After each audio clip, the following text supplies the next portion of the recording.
black cleaning lady heard the bride's confession minutes before the wedding, millionaire revenge shocked.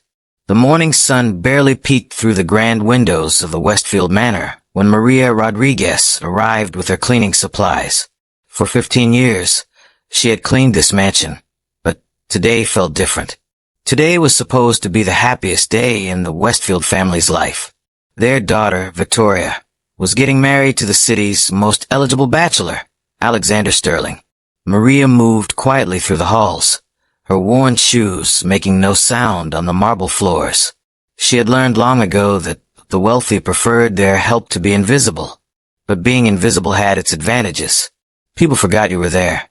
They said things they shouldn't. As she approached the bridal suite, Maria heard voices. She recognized Victoria's immediately, but it wasn't filled with the joy of a bride on her wedding day.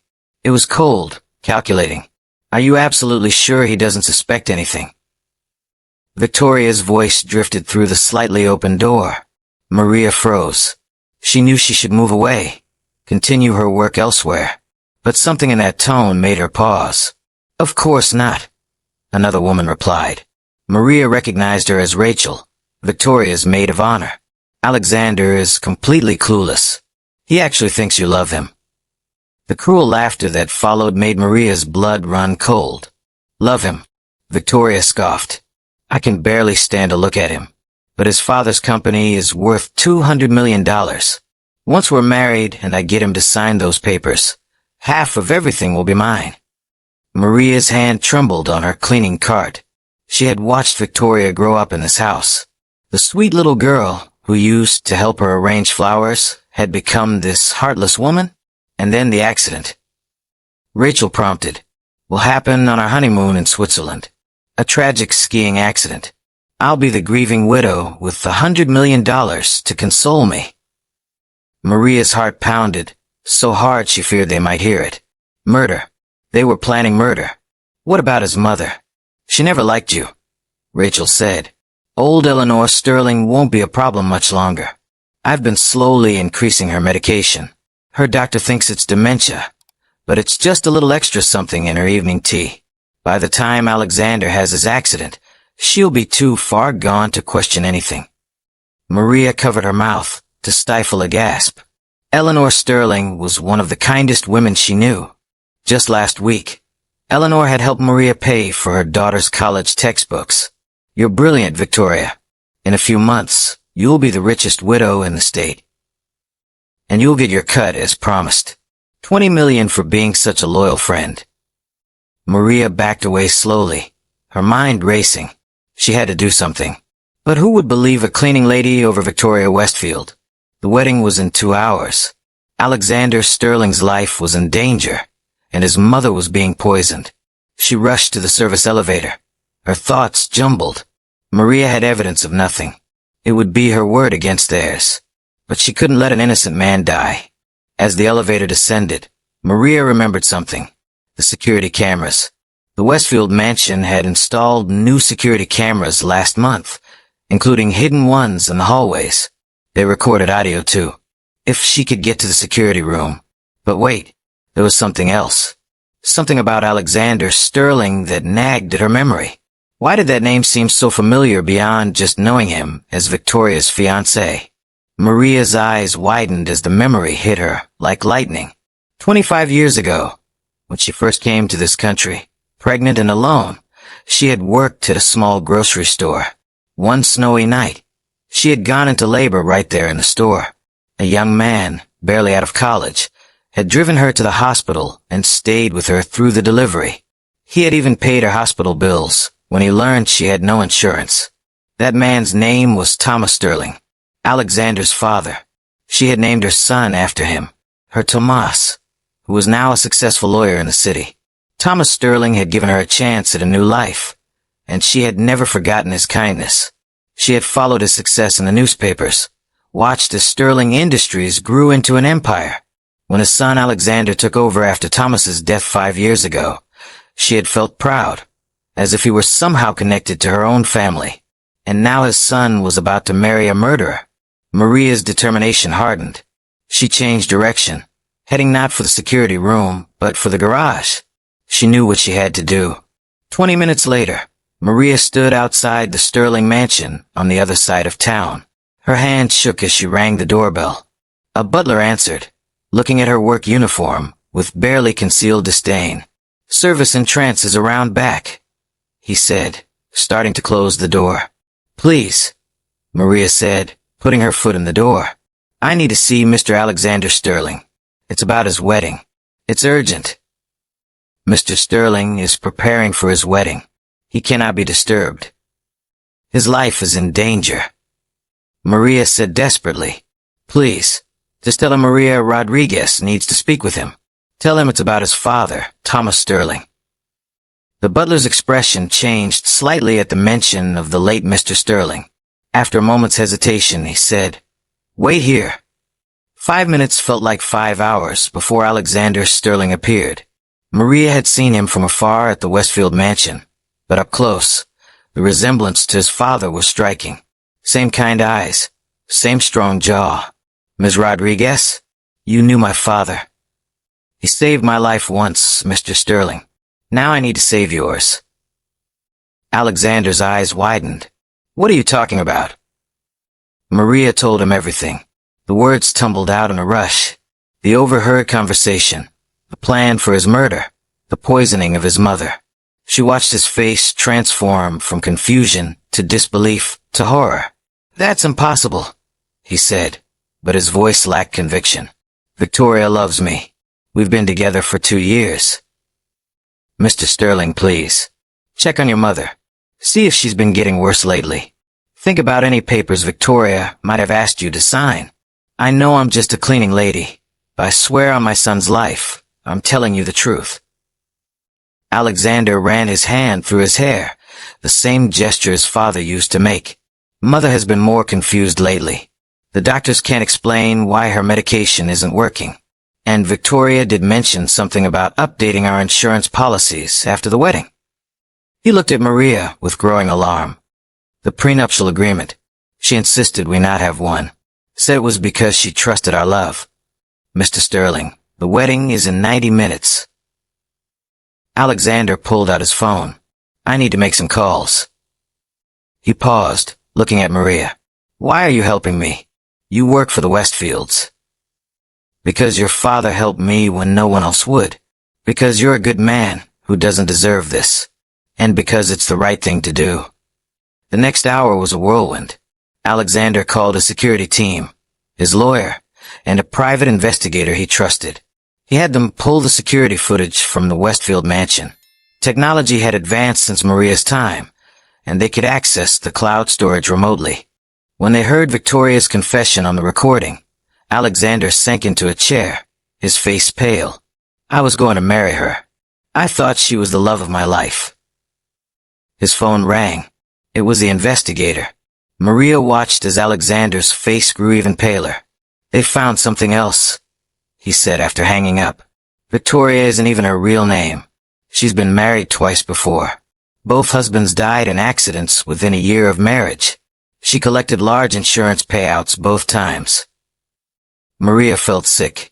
How many lives had this woman destroyed? "What are you going to do?" she asked. Alexander stood up, his father's determination shining in his eyes. "First, I'm going to make sure my mother is safe. Then, I'm going to give Victoria exactly what she deserves." The wedding was set to begin in 30 minutes. Alexander made one more call, this time to his friend, who was a detective with the police department. Then he turned to Maria. "I need you to do me a favor. Go back to the Westfield mansion. Act like nothing has happened. I want you to be there when this all goes down." Maria nodded. She understood. She would be a witness.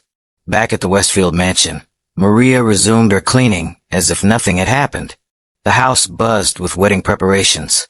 Guests were arriving, flowers were being arranged, and somewhere upstairs, Victoria was putting on her wedding dress, dreaming of the fortune she would soon steal.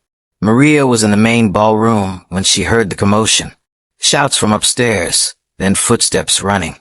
She moved to where she could see the main staircase. Victoria appeared at the top of the stairs in her wedding dress, her face a mask of fury. Behind her were several police officers. "This is ridiculous," she screamed. I'm getting married in 15 minutes. Alexander appeared behind the officers, still in his tuxedo, but with his bow tie undone. No, Victoria. Or should I say, Veronica Mills? The wedding is off. The gathered guests gasped. Victoria's father pushed through the crowd. What is the meaning of this? Your daughter is a serial killer, Mr. Westfield, Alexander said calmly. She's been married twice before under different names. Both husbands died mysteriously. She was planning to kill me too. That's a lie. Victoria shrieked, but the police were already reading her rights. Rachel tried to slip away through the crowd, but more officers were waiting. The whole sick plan was unraveling. Maria watched from her corner as Victoria was led away in handcuffs, her white dress a stark contrast to the police cars outside. Mr. and Mrs. Westfield stood in shock, their perfect world shattered. Alexander found Maria in the chaos. I owe you my life, he said simply. You owe me nothing. Your father gave me a chance when I needed it most. This was my chance to repay that debt. My father helped you. Maria smiled. 25 years ago, he drove a scared, pregnant woman to the hospital and paid for everything. He told me that kindness should be passed forward, not paid back. Today, I passed it forward. Alexander's eyes filled with tears. That sounds like Dad. He paused. Maria, I don't want you cleaning houses anymore. I want to offer you a job at Sterling Industries. We need someone with your integrity and courage. Maria was speechless. But I'm just a cleaning lady. I don't have education or... You have something more valuable. You have character. You risked everything to save a stranger because it was right. That's exactly the kind of person we need. 6 months later, Maria sat in her new office at Sterling Industries. She was now the head of the company's new charitable foundation, helping immigrant women start their own businesses. On her desk was a photo of her son Tomas at his law school graduation, and next to it, a picture of Thomas Sterling, the man who had started it all with one act of kindness. Alexander knocked on her door. How's the woman who saved my life? Maria smiled. Better question is, how's your mother? Completely recovered. The doctors figured out what Victoria had been putting in her tea. She's back to her old self, terrorizing her bridge club and asking when I'm going to give her grandchildren. They both laughed. Then Alexander grew serious. The trial starts next week. They found evidence of 3 more husbands in different states. Victoria, Veronica, whoever she really is, she's going away for a long time. I'm sorry you had to go through that, Maria said. I'm not, Alexander replied. It taught me something important. Sometimes the people we trust the least deserve it the most, and the ones we overlook are the real treasures. You taught me that, Maria. After he left, Maria looked out her window at the city below. She thought about all the invisible people out there, the cleaning ladies and janitors and service workers who kept the world running while the wealthy barely noticed them. She thought about how close Alexander had come to death because everyone underestimated a cleaning lady. But mostly, she thought about the power of kindness and how one good deed could ripple through generations. Thomas Sterling had saved her life 25 years ago, and because of that, she had saved his son's life. The circle was complete, but the ripples would continue. Through the foundation, she would help other women like her younger self. Some of their children might grow up to save lives too. Kindness, she had learned, was the most powerful force in the world. As the sun set over the city, painting the sky in shades of gold and pink, Maria Rodriguez, former cleaning lady and current guardian angel, smiled. Sometimes being invisible was exactly the superpower the world needed. But one question remained that haunted her thoughts, especially on quiet evenings like this. Victoria had been so young, so calculated in her evil. What kind of darkness had shaped her into such a monster? Was she born that way? Or had something terrible happened to create such a heartless killer? Maria would never know the answer, but she knew one thing for certain. In the battle between good and evil, sometimes heroes wore designer suits, and sometimes they wore cleaning uniforms. And sometimes, just sometimes, the uniform won. Now I have a burning question for you, dear viewers. What would you have done if you were in Maria's shoes? Would you have risked everything to save someone who barely knew you existed? Or would you have stayed silent to protect your job? Share your thoughts in the comments below, and tell us about a time when someone's unexpected kindness changed your life. If this story touched your heart, don't forget to subscribe to Beyond Yesterday YouTube channel for more incredible stories that will restore your faith in humanity. Hit that notification bell so you never miss our next upload, where ordinary people do extraordinary things. Remember, you might be someone's guardian angel today without even knowing it.